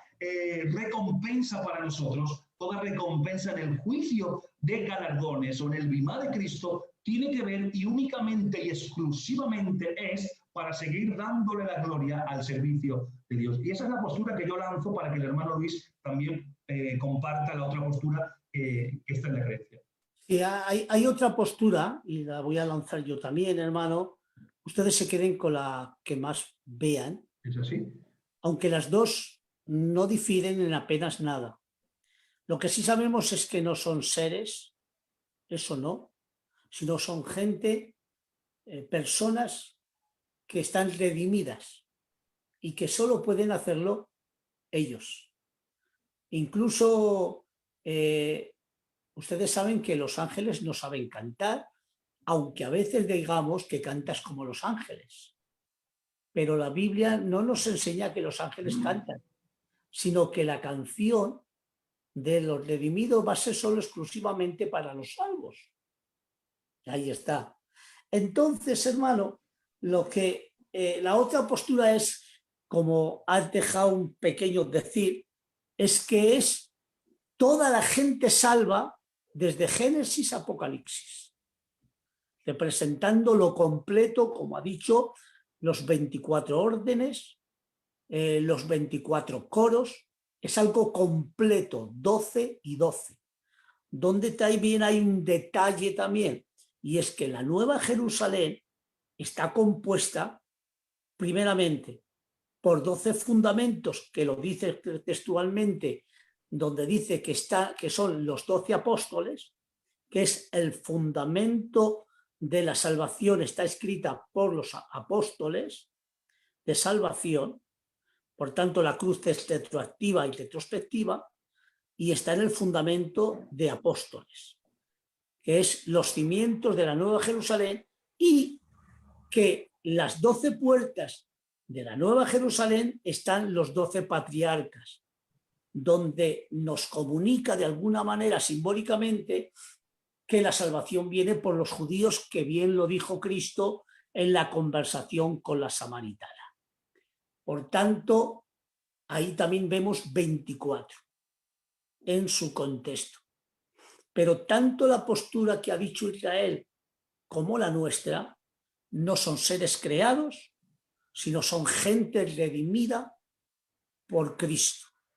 Y soy también de los que pienso también, respetando la postura, porque en todo no vamos a estar de acuerdo yo y Israel, ¿no? Es la postura que más me satisface a mí, y es que la sangre de Cristo, la redención, la corona y todo esto, todo ha sido ganado por Cristo. Cristo es el único método de salvación y tiene que salvar incluso a la Iglesia como a Israel. Y que en el estado eterno allá no difieren quién es Iglesia o quién es pueblo. Todos seremos uno ahí, porque es el tabernáculo de Dios con los hombres. Eso es lo que difiero con el hermano Israel, pero siempre respetando su postura, y él también me dice siempre que yo respeto su postura. Entonces, hermano, yo veo más, no tan solo en el principio, porque muchas cosas de Apocalipsis, como él lo sabe también, que es experto en escatología, yo solo soy un aprendiz, hermano, un autodidacta, y es que muchos textos y muchas cosas que hay en Apocalipsis no tienen orden cronológico. Entonces hay que saber que Apocalipsis es como un rompecabezas que vamos uniéndolo poco a poco. Eso sí, hermano, es un rompecabezas, pero en sí no tiene orden cronológico. También te quiero decir que Apocalipsis no se le llama el libro de los últimos tiempos, se le llama el libro del Cordero.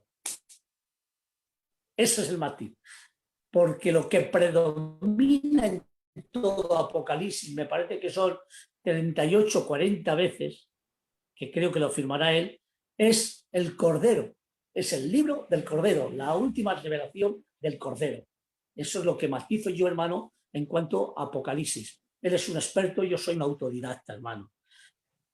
Las posturas son buenas, los dos estamos de acuerdo que no son seres creados, que no son querubines, sino que son gente redimida, que adora al Dios vivo, amén, que tienen tronos y que tienen coronas. Amén. Eso sí. ¿Es así, hermano? Amén. Eso sí, lo que hay que especificar que no son seres extraños, ni son extraterrestres, ni pertenecen a ningún rango de ángeles. Se les llama ancianos y hablan en posiciones y en situaciones que no se ven habitualmente en las revelaciones que la Biblia nos enseña de los seres que están en el cielo. Por lo tanto, entendemos que es una representación de, vamos a unirnos aquí los dos, de los redimidos y coronados y recompensados en el nombre de Jesús. Bueno, hay otra pregunta, que esta ya es la última pregunta, y luego ya el hermano Israel pues puede dar una característica, lo que quiera, aquí es libre, porque tenemos tiempo hasta las 12. Me parece que ¿qué hora tenemos? 11:30. Llevamos hora y media, si es que estamos... Qué bien, chico. Esta vez nos está sobrando tiempo, qué alegría, ¿no? Y es una de las preguntas que me han hecho a mí, hermanos. ¿Cristo tendrá su cuerpo glorificado en el estado eterno? Sí. Eso hay que decirlo y especificarlo.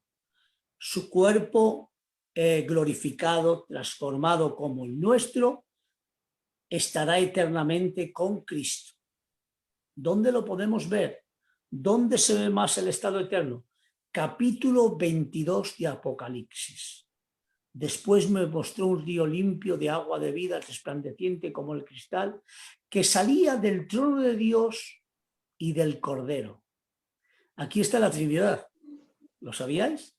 Primeramente, el río limpio de agua de vida es el Espíritu Santo y el trono de Dios el Padre y del Cordero. Y en medio de la calle de la ciudad, a uno del otro lado del río, que estaba el árbol de la vida, que produce 12 frutos, que eso es bendición continuada eternamente, aleluya, dando cada mes su fruto, y las hojas eran para sanidad de las naciones, que es lo que hemos especificado antes. Aleluya, y allá no habrá más maldición, y el trono de Dios y del Cordero estará en ella, y sus siervos les servirán. Aleluya, y verán su rostro, y su nombre estará con ellos en sus frentes, y no habrá ya más de noche, que es lo que ha dicho el hermano, y no tienen necesidad de luz, de lámpara, ni de luz de sol, porque Dios es el Señor, los iluminará y reinará por los siglos de los siglos. Ese es el estado eterno. ¿Cómo vemos a Jesús? Como el Cordero. Cuando vemos a Jesús como el Cordero, estamos hablando de su humanidad. ¿Han oído bien? En el estado eterno y en el trono de Dios está el Cordero, la segunda persona de la Trinidad, con su humanidad. Por tanto, su cuerpo transformado será también eternamente como el nuestro, que dice la Biblia que transformará el cuerpo de la humillación nuestra para que sea semejante al cuerpo de la gloria suya. Aleluya.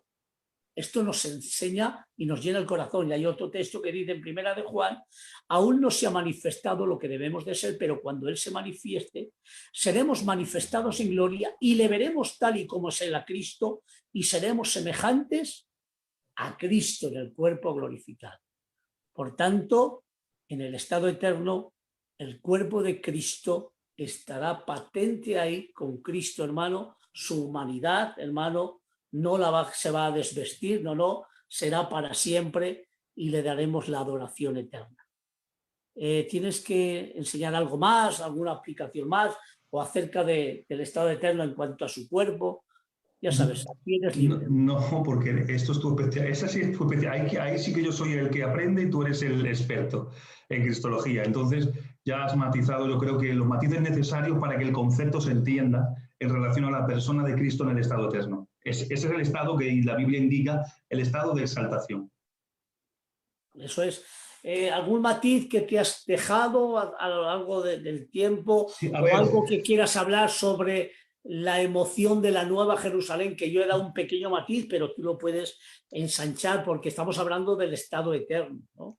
Sí, de ese cielo nuevo que hemos especificado, que las tres posturas que hay, que una es el cielo, otra es la tierra renovada y otro es cielo nuevo y tierra nueva, que es lo que nos enseña, como ha dicho el hermano Israel, y vi cielo nuevo y tierra nueva, porque el primer cielo y la primera tierra pasaron, y el mar, y ya no existían más. En otro texto dice que Dios los enrollará como un pergamino. Por tanto, Dios creará cielos nuevos y tierra nueva. Esa es la postura que yo y Israel nos inclinamos más. Hay otros que dicen, bueno, será renovado este mundo, de alguna manera será pasado por fuego, como dice también en Pedro, pero para mí está hablando del milenio, será renovado, aleluya, y viviremos eternamente aquí, en este planeta, ¿no? Pero veo más bíblico y veo con más, como ha dicho el hermano que ha afirmado en su palabra en el griego, que eso me encanta mucho, que lo ha afirmado en la palabra que ha dicho, hermanos, de que esto se refiere a algo nuevo. Eso es lo más específico. Eso es que siempre yo he tenido esta postura. Partimos, la del cielo no, la del cielo no, pero esas dos posturas valen. Es que partimos de la base que cuando tenemos que intentar sacar o entresacar una luz que ha sido revelada y que está la luz para iluminarnos, que está en la palabra, tenemos que usarnos de herramientas realmente, de herramientas, ¿cómo se digo? ¿Cómo puedo usar yo la palabra? De herramientas eficaces para poder entresacar realmente lo que el Señor quiere. Una de ellas es ir al texto original, entendiendo y conociéndolo evidentemente. ¿Para qué? Para poder entresacar realmente la nitidez, la claridad con la que fue dicho el sentido original y léxico e idiomático. Por lo tanto, la palabra que yo decía que usaba, que es la palabra kainon, pero que viene, si usted quiere leerla en un diccionario bíblico, kainos, buscado por kainos. Kainon no te va a aparecer porque está declinada en el caso acusativo. Pero kainos habla de recién hecho, sin estrenar. Y hay, como he dicho, hay 45 veces que se repite y hay diferentes acepciones en esas 45 veces y 12 de ellas hacen referencia, 12 textos hacen referencia a algo que es recién hecho y sin estrenar. Y una de ellas es el texto de Apocalipsis 21:1. Por lo tanto, sí quiero puntualizar, evidentemente nos hemos dejado mucho tema, el milenio abarca muchas horas y muchos puntos que hemos dejado por el camino, pero ha sido una síntesis, más bien a grosso modo, a vuelo de pájaro. Pero sí quiero puntualizar que no va a ser un mundo espiritual solo, no va a ser una materia espiritual, sino que va a ser material, va a ser físico, pero la naturalidad va a ser diferente, lo orgánico va a ser diferente a como hoy estamos acostumbrados. ¿Dónde lo vemos? En el cuerpo glorificado de Cristo. Él no hizo falta abrir la puerta para que Él traspasase y apareciese, pero no era espíritu. Él mismo dice, tocadme y ved que tengo hueso y carne. O sea, no soy espíritu. Por lo tanto, unos dicen, hay un tema aquí intrínseco, que no vamos a desarrollar evidentemente, eso sería en otro momento, que se habla de la cuarta dimensión, pero cuando no es el cuarto milenio de Iker Casillas, no.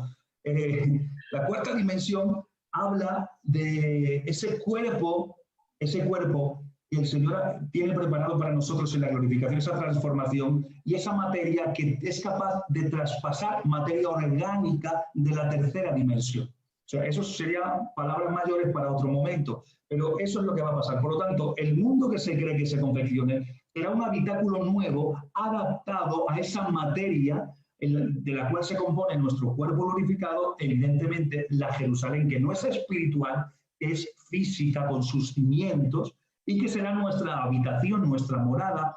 Yo como lo digo, el hermano Luis lo ha explicado dándole su concepto, yo ¿cómo me lo imagino? ¿O cómo lo veo representado? Una ciudad, tal cual. Una ciudad, una vida en ciudad, en habitación, donde viviremos.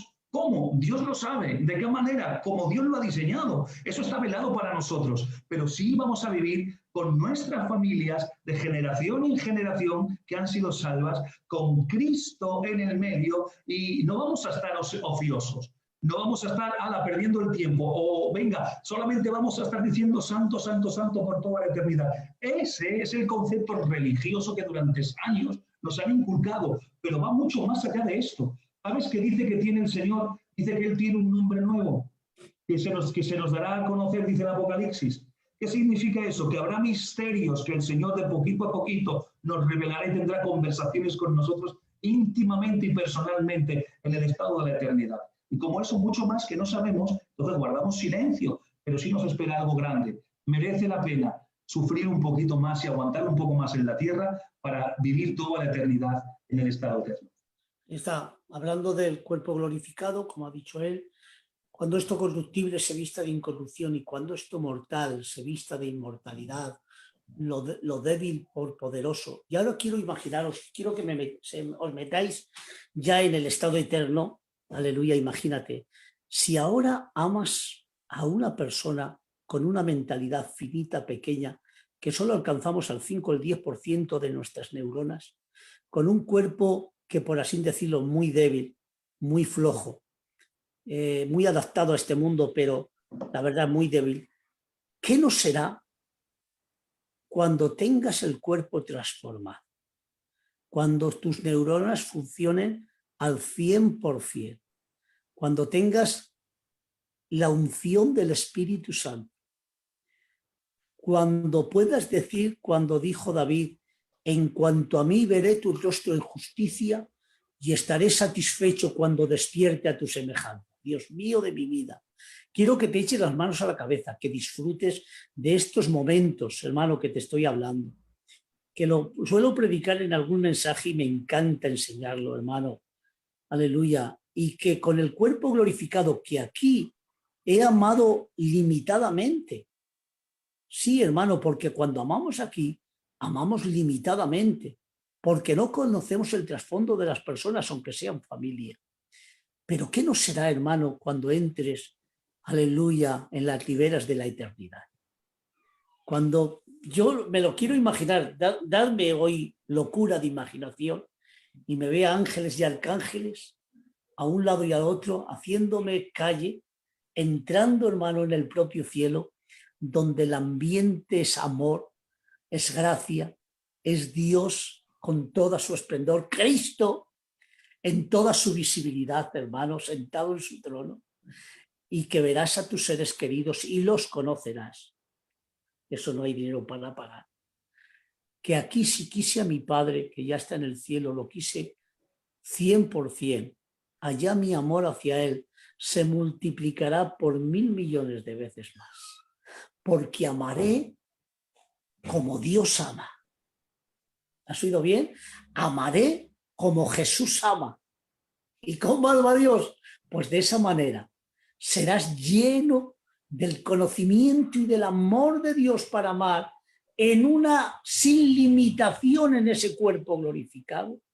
Y ahí entenderás lo que es el verdadero amor que Dios te dio. Y conocerás a tus seres queridos y los abrazarás. Pero allá no hay familias. Seremos una sola familia en Dios. Una sola familia. Allá no está dividido por clanes o por todo. No, no. Es una sola familia. Es la familia de la fe, hermanos. Pero sí que conocerás a tus seres queridos porque la Biblia lo especifica. Y yo, hermano, esto no hay quien me lo quite ni a tiros. Conoceremos a nuestros seres queridos, porque Dios no te lava el cerebro. Los conocerás y los amarás más que lo que pudiste amarlos aquí. Qué bien. Y cuando te presentes delante del trono de Dios, y dice la Biblia, Pedro, quien le amáis sin haberle visto, ¿qué no será cuando lo veas? Israel, te van a dar 18.000 infartos en 14 minutos. Increíble. Es increíble. Te vas a tirar 1.000 años con la boca abierta al ver a Jesús en su trono de gloria. Por eso ahora entiendo de una forma que me llena el corazón cómo los 24 ancianos, teniendo 24 tronos y 24 coronas, se postran ante el Cordero. La palabra postrar, que lo sabrás tú, no es arrodillarse, es tirarse en el suelo de panza con las manos estiradas. Eso es la postrar. Aleluya. Que eso es algo magnífico, hermano, gloria al Señor, que viene del griego proskuneo. Prosku significa postrarse, cuneo besar. Allá tendremos la verdadera adoración del proskuneo. Esa es la adoración. Adoración significa proskuneo, ¿verdad? Allá nos postraremos y le besaremos.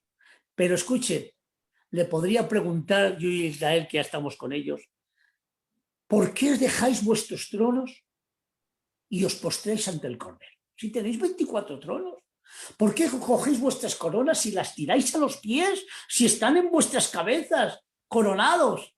Y ellos me podrían decir, porque hay más gloria, hay más honor, hay más grandeza, postrados a los pies del Cordero que sentados en nuestros tronos.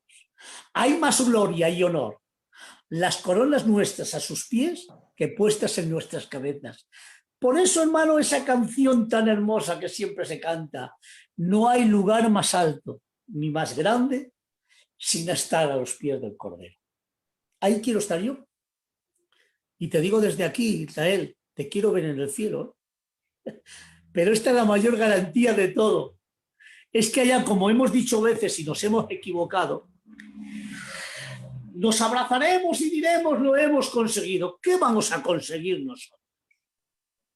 Si lo que diremos ha sido su gracia, ha sido su misericordia, que por su gracia nos hemos venido hasta aquí. No a nosotros, a su nombre, toda la gloria. Amén. Eso es lo que quería deciros, hermano, que me encanta enseñarlo y predicarlo, porque es bíblico y lo entiendo sin yo. ¿Cómo lo ves tú, hermano Israel? Pues igual, sí añadir, no añadir, sumarle a lo que estás diciendo. Cuando se ha especificado algo que me ha llamado la atención, que es real, que en el cielo no habrá clanes ni familias. La Biblia dice que Él nos dará un nombre, no nos pone apellido, no nos divide en familias, nos da un nombre para llamarnos, pero no nos pone apellido, el apellido divide, te dice de dónde vienes, de qué familia perteneces y te une a un clan sanguíneo. En el cielo simplemente nos da un nombre. ¿Por qué? Porque ya estamos en la familia, ya tenemos un apellido. Si tuviéramos que ponernos un apellido, es su sangre, es nuestro apellido, porque por esa sangre nos unimos todos en el nombre de Jesús. Lo que sí, que se magnificará todo lo que hoy está oprimido por consecuencia pecaminosa. La capacidad de amar, hoy amamos pues de una manera limitada, aunque ponemos todo el corazón, pero amamos de una manera limitada y egoísta. Muy bien. En el cielo no habrá ese egoísmo a la hora de amar. Por eso se compara el amor nuestro con el amor de Cristo, igual al amor de Cristo en relación con nosotros, que no hubo un motivo egoísta, sino que Él amó al mundo y envió a su Hijo unigénito. No había motivo egoísta en el Juan 3:16, sino que Él dio toda la capacidad del amor ágape, que es el que a nosotros nos atañe y nos concierne. Y esa va a ser la bendición de estar en el cielo y tener esa afinidad con quien tú sabes que ha convivido contigo sin un motivo egoísta. Simplemente amar con esa capacidad multiplicada por 1.000.000 o más. Aún yo cuando me preguntan y que hago una idea, yo como no tengo una idea, yo digo, mira, coge una mota de polvo, multiplícalo por 10, por 100, llévalo al infinito y vuélvalo a multiplicarlo por 1.000.000. Y esa será un ápice de la capacidad que Dios ha puesto en nosotros para poder amar con esa naturalidad. Y me ha llamado la atención que ha hablado de nuestra mentalidad, de nuestras neuronas, nuestra capacidad sensitiva y mental, que hoy trabajamos prácticamente con menos de la mitad del cerebro en conjunción. Por eso las grandes lumbreras, los grandes hombres pensantes, los grandes científicos, se descubre que tienen un coeficiente intelectual más elevado. De alguna manera Dios o los ha tocado, o los ha dotado, o la capacidad degenerativa y opresiva no ha oprimido ese extremo, y entonces han pensado y han creado y han inventado, que Dios les ha dado esa capacidad, no de crear, sino de inventar, ¿vale? Pero nosotros ahora estamos limitados. En el cielo tendremos una capacidad sensitiva y neuronal al 100%. A tal extremo que, por eso dice la Biblia, fíjense, ¿dónde lo aplico? Dice que conoceremos como fuimos conocidos. Eso es terrible. Eso es terrible. Eso está hablando aquí el texto en sí, el sentido del texto, está hablando de la memoria sensitiva, respetando la expresión de cuando estábamos en el vientre y éramos un feto.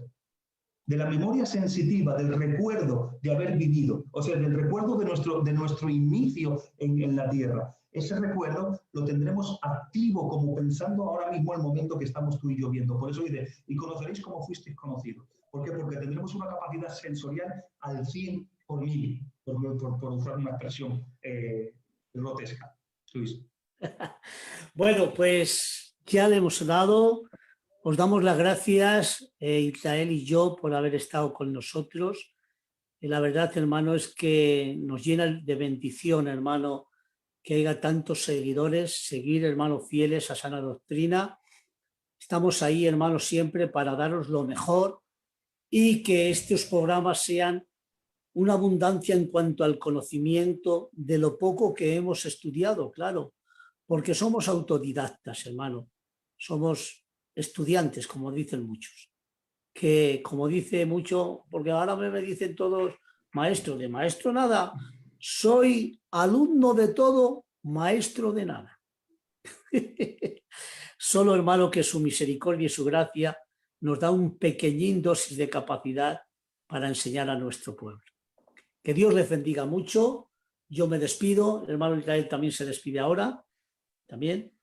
Que Dios os bendiga, ha sido un placer todo este tiempo transmitiendo lo que es escatología con mi hermano Luis. Hemos intentado aproximarnos, hacer una aproximación sencilla, quizás a lo mejor grotesca, muy gruesa, pero hemos intentado desgranarlo lo mejor que hemos podido dentro de la normativa bíblica. Para nosotros ha sido un placer, para mí como no, un placer que estén escuchando y que pueda compartir con ustedes. Que Dios os bendiga mucho, sigan fieles a su canal y hay que... Dice, una vez dijo Pablo, escucharlo todo y retener lo bueno.